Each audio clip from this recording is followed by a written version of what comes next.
पुरी संसदीय क्षेत्र कहले दीर्घ 30 वर्ष 40 वर्ष तलू जदि आम खसीजा ये पद्म फुटिनी कि हाथर चिन्ह ना तेणु संविधि पात्र जो आसिक या घरे पखाड़ खाईदे ता बारंडार बचीजा इलेक्शन सरीगला बाटर से जीवा तांकर से नाटक चलो ना।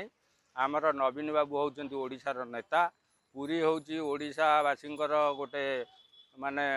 सारा भारत वर्ष गोटे पर्यटन स्थली कहले अत्युक्ति हे ना। तेणु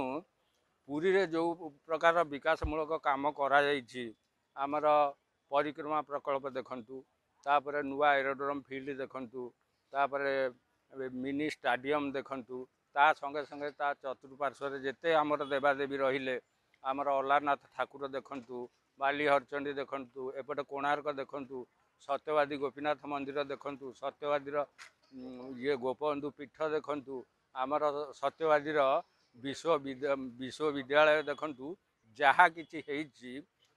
आउ जहा किछि बाकी रही केवल नवीन बाबू को ही आम पुरी जिला लोक लाइक करती एवं 6टा निर्वाचन मंडलीर शंख ही बाजिब एवं आमर जे पुलिस